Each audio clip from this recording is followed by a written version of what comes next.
يا عم وحد بيموت ورا اللي بيموت؟ يا عم ده كان كبير في السن وعجز، هياخد زمن وزمن غيره.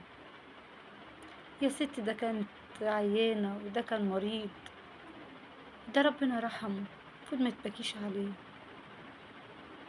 كلها جمل بنسمعها عن حد يكون كبير، جد مثلا أو تيتا، فالناس بتقولك يا عم ده كبير، يعني كفاية عليه. ولو حد مريض أو كان تعبان وبيتألم، تحس إن هو المرض والسن بيرخصوا الغاليين، لكن أبدا، لا السن بيرخص الغالي ولا المرض بيرخص الغالي. العمر الكبير للشخص اللي بينتقل للسما وبيسيبنا ويفارقنا، لما بيكون غالي بيكون شايل ذكريات كتيرة أوي بينا، شايل حنية وعطف ومحبة وشبابنا وطفولتنا وأيامنا الحلوة وأرواحنا اللي بتروح معاهم. فعلا محدش بيموت ولا اللي بيموت، لأن لو حصل كده الدنيا كانت فضيت من زمان. لكن في حاجات جوانا كتير بتموت، بهجة، الروح بتنطفي، المشاعر والذكريات وكل حاجة حلوة. جايز الإنسان من كتر ما بيتألم بنبقى زعلانين عليه، لكن من كتر غلاوته ما بنقدرش نقولها، ما نقدرش نقول ربنا خده بقى أو كفاية علشان هو تعب. أنا عارفة إن إحنا لو اتكلمنا من الناحية الدينية إن دي أنانية مننا، إن هو في مكان أحسن، بس في حاجة اسمها فراق واشتياق وذكريات وروح بتطفي ومكان بيفضل وقلوب بتتكسر.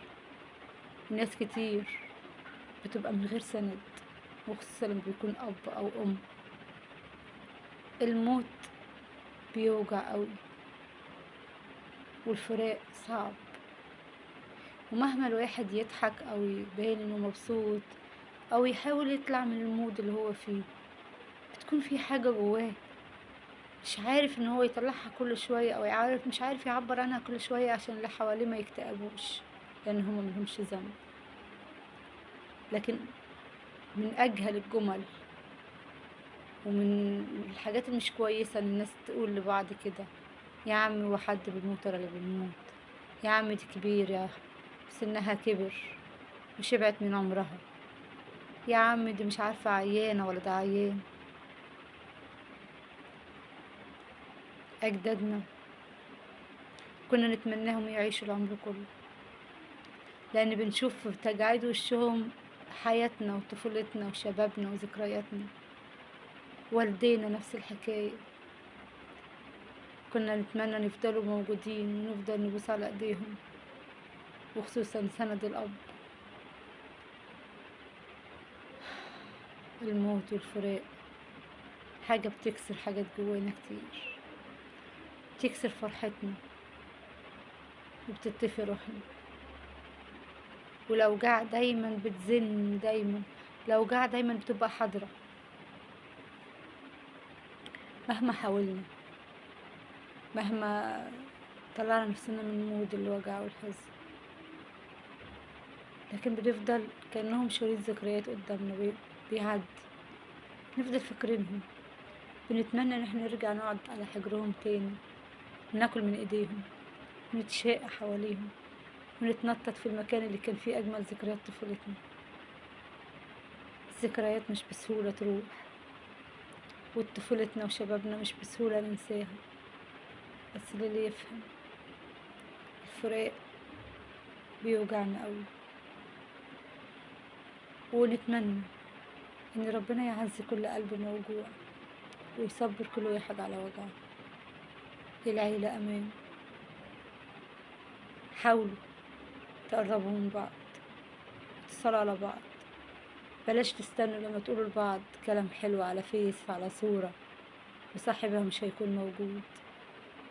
سامحوا، عدوا لبعض، واسألوا، وعبروا لبعض عن مشاعر لو انتوا بتحبوا او زعلانين او متضايقين. الموت ما بيستناش، والندم بعد الموت مش بيبقى ليه علاج، بيبقى وجع كبير أوي. وبلاش تستهينوا هو حد سنه كبير أو حد كان تعبان، لأ، ذكرياتنا فيه، ذكرياتنا معاه بتبقى كتيرة أوي وكبيرة ومهمة، ولما بيفارقونا بتفارقنا كل حاجة حلوة معاهم. ربنا يديكم طولة العمر والصحة ويخلي لكم حبايب.